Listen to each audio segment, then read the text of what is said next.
Excellent discussions was how the Foreign Secretary described their meeting. Testimony, he said, to the growing depth and breadth of the UK-Syrian relationship. We've reviewed bilateral relations, which I think are deepening on the economic and cultural front, as well as on the political and diplomatic front.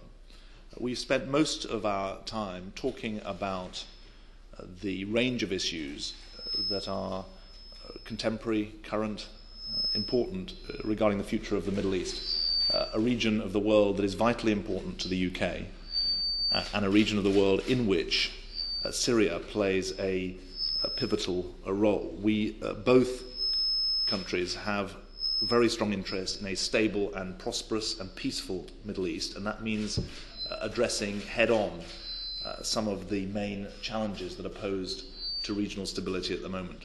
The Israel-Arab dispute, the reintegration of Iraq into the region, the threat of nuclear proliferation from Iran, and I want us to do this together through discussion and debate, not pretending that on every issue there is immediate alignment, but that on all issues we're determined to try and understand each other and work together.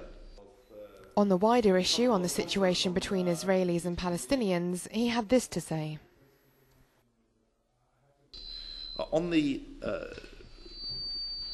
dispute between Israel and the Palestinians over the creation of a Palestinian state and the wider dispute between Israel and the Arab world, I have said to His Excellency today that I believe we have a genuinely historic opportunity, but also a historic responsibility because of the new approach that's been taken by the Obama administration since January the 20th.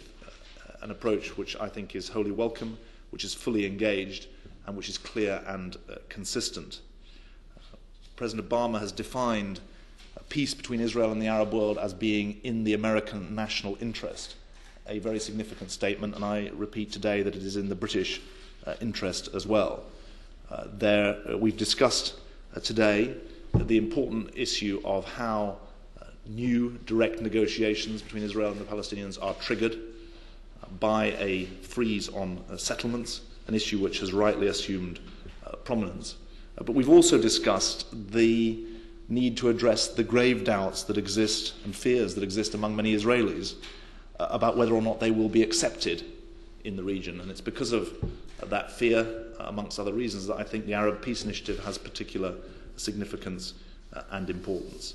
With Senator Mitchell, George Mitchell, going to Damascus tomorrow, it's been a particularly good time to have talks with Foreign Minister al-Muallem.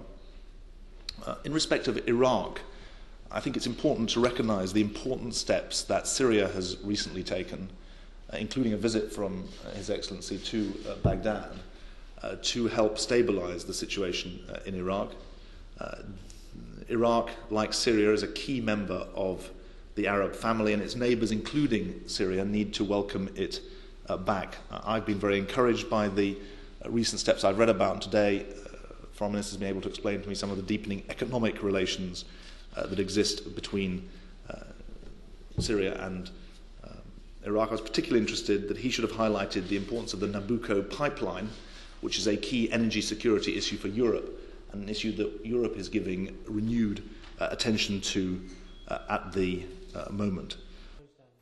Mr. Miliband said he had also been invited to visit Syria, an invitation he hoped to fulfil in the not-too-distant future.